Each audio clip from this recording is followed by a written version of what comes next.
Today, I have a story for you guys about how one of my subscribers gets their cat stolen by a Karen. This is one of the craziest Karens I've ever heard of. Like and subscribe, and if you didn't know, you can listen to all of these stories on Spotify, link down below. And with that all being said and done, sit back, relax, and enjoy the story. So our subscriber says that they lived in this small community where everybody knew each other by name. One of our subscribers' neighbors was this lady who we're gonna of course call Karen. Now, Karen was infamous in this town. She was known to be extremely entitled, and everyone knew that she would do some crazy stuff. To just give you guys a little bit of an image of what she looked like, our subscriber says that she was this middle-aged woman who always wore a fur coat, even in the summer. Her hair was dyed bright red, and she wore heavy makeup. So yeah, I have the image in my head, and hopefully you guys do too now. Anyways, though, our subscriber goes on to say that people in the town, tried their best to avoid Karen as much as possible, because anytime they'd have an interaction with her, it wasn't good. Regardless, though, Karen always seemed to find a way to insert herself into other people's lives. If a neighbor was having a cookout or something, she would often show up uninvited. Birthday parties and other community events, she would always show up, even though nobody asked her or wanted her to be there. And once she arrived, it was hard to get her to leave. See, you couldn't directly tell Karen to leave, because if you did that, she would have an explosive meltdown, and it just wouldn't be pretty. This actually happened once at a neighbor's child's birthday party that the Karen for some reason decided to show up to. See, it was we're gonna call her Little Susie. It was Little Susie's 8th birthday, and Karen heard some music coming from one of her neighbor's backyards. She was out on a walk at the time, and she decided to go over and see what the commotion was about. As she got there, she noticed it was a birthday party, and I guess she just figured that she was invited or something, because of course they had food at this birthday party, and she just went up and grabbed a plate and started taking some food. And that's whenever the father of Susie came over and told Karen, hey, listen, we appreciate you stopping by, but nobody actually invited you, and you're just here taking food. Don't you think that's a bit rude? And that's whenever the Karen just had an absolute freak out. She started screaming, like screeching at this kid's birthday party. The kid started crying and ran inside, and eventually the dad had enough of this, and he just called the cops and had her removed from the party. The screeches and yelling from that time could be heard from anywhere in the neighborhood, and you just didn't want to get her to be mad, or else it would happen again and she would screech and yell, and it just isn't a good time. Anyways, as our subscribers said, Karen's behavior was just absolutely unpredictable, and it was near impossible to ignore this woman. If you walked past her, she was going to be giving you all of her extreme opinions about things, and you're gonna have to have like a 30-minute conversation with her. And if you didn't believe some of the things that she was saying, you better just keep it to yourself, because the second you say something that opposed her beliefs, that was also game over. She would get extremely hostile, and she would just go on and preach about why she was always right and how it was very rude to think that she wasn't. So when our subscriber first met Karen, they didn't realize how crazy she was. But the day that we're going to be talking about was the same day that they realized that this person was an absolute nutcase. So our subscriber's family moved into this new community. It was the first week that they were living there, and our subscriber has this cat named Fluffy. Now, their cat Fluffy loved going on walks, and they would take Fluffy on a walk every single day. Well, one day our subscriber was walking their cat in the nearby park whenever they suddenly bumped into Karen. She immediately started going on and on to our subscriber and talking to her as if they were best friends. Mind you, our subscriber's like 16 at the time, so it's kind of weird, but Karen was trying to get a good first impression on our subscriber here. She was going on and on about her life and how everyone in this community was out to get her, and how she was always right, and how all of her neighbors are wrong. And she started talking about all these different scenarios, but instead of it being from the bad point of view, it was from the Karen's point of view. She talked about how she called the cops whenever she was at Susie's birthday party one time. She was just trying to get that good first impression and cover up all of her bad stories that our subscriber was eventually going to hear from other neighbors. Our subscriber was honestly pretty sketched out. They didn't really want to be talking to this middle-aged woman in the middle of the park. They were just trying to take their cat for a walk and go on with their day. So as the Karen's talking to our subscriber and basically just interrupting her walk, our subscriber starts to walk away and,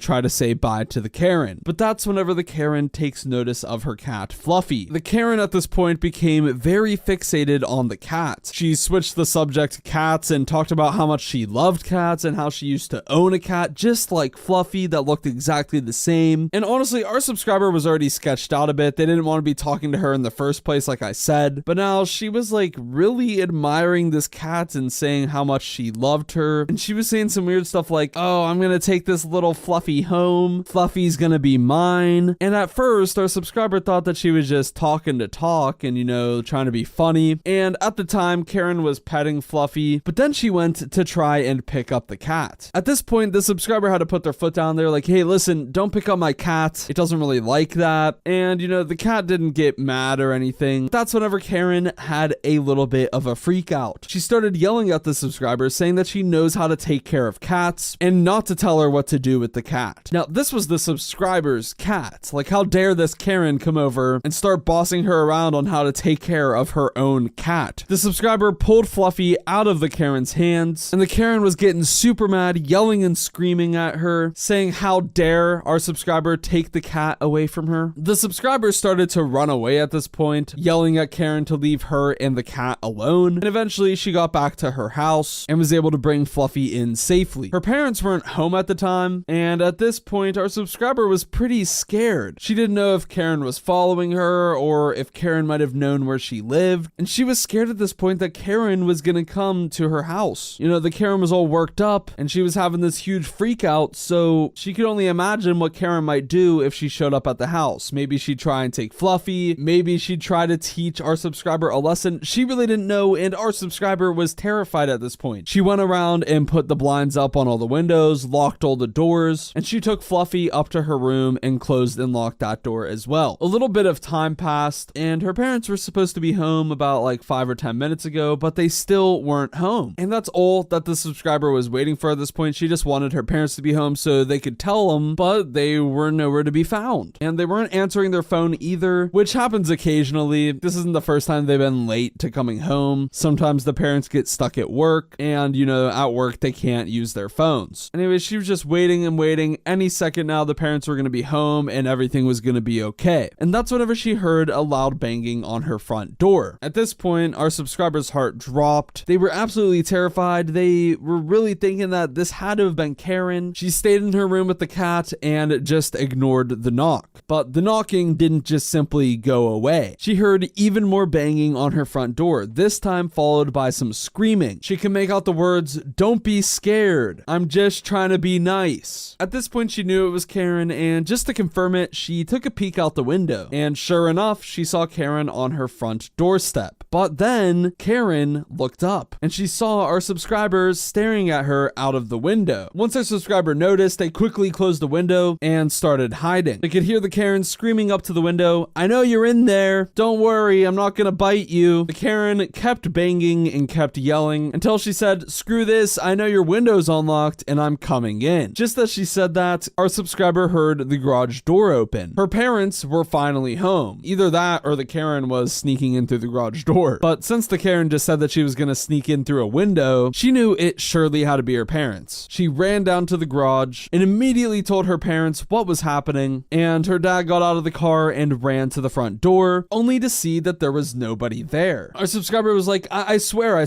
she was just there. She said she was gonna break into our house. She said she was gonna come in through the window. She wanted to steal Fluffy." And the dad was like, "Listen, there's nothing to be scared about, all right? If you need a babysitter, we could set that up. I understand you might be scared being home alone. We thought you were ready to be home all by yourself, but maybe you just need a babysitter." The dad wasn't believing our subscriber. Eventually, our subscriber gave up trying to convince her parents what happened. Her parents just kept saying that this is a very nice community and that there's nobody like that here, and that they knew that being in a new house could be scary sometimes, and they insisted that if she needs a babysitter that she could get one. But our subscriber did not want a babysitter. They just wanted this Karen to be dealt with. Anyways, the next day, our subscriber wanted to take Fluffy for its daily walk. However, they were scared that they were going to bump into Karen again. But the cat just kept meowing and meowing at our subscriber, begging to go on a walk, because every single day the cat got to go on a walk and it was something that it looked forward to. Eventually, our subscriber caved in and put the harness on Fluffy and took her outside. She figured that the chances she was going to run into Karen again for the second day in a row was very low, and she also decided not to go to that same park where she saw Karen. Instead, she was just walking around the neighborhood, and just as she was approaching back to her house, Karen came out of what seemed like absolutely nowhere. Now, Karen always looked crazy with her bright red hair and the crazy makeup and all of that, but at this point, our subscribers said that she looked absolutely manic. She wore a creepily big smile on her face, and she started yelling at our subscribers, saying that it was very rude of her to run away like that, and that she was super happy to see, quote unquote, her little Fluffy again. The Karen, slowly walking towards Fluffy, said, "Hey, why don't you hand Fluffy over so I could say hi to my little girl?" As the Karen approached her slowly, the subscriber was also backing up at the same rate. Eventually, the Karen picked up pace a little bit, and she started talking about how she would take great care of Fluffy, saying that Fluffy would be better taken care of in her own hands. That's whenever our subscribers started freaking out even more. They started to run away towards their house, which was only a block away, and Karen started chasing her. She was screaming, saying that Fluffy needed to be at her house, saying stuff like, "Fluffy is sad with you. She'd be happier at my house. I'd buy her the good food and give her fun toys, and if you truly loved your cat, you'd give her to me." Our subscriber was absolutely baffled, and they were just running basically for their life and for the cat's life at this point. Eventually, as they approached the house, they saw their parents standing on the front porch. Immediately, they started yelling, "Mom, Dad, please help, help. The Karen's trying to steal Fluffy." And luckily this time, the parents actually saw Karen chasing our subscriber. Now, once Karen realized that the parents were there, she started running in the other direction, but that's whenever the parents called the cops. They reported what had happened, but the cops said that they needed proof, otherwise they couldn't really do anything. The parents were very frustrated at this, and our subscriber was really worried. The days moving forward, even though the cat was begging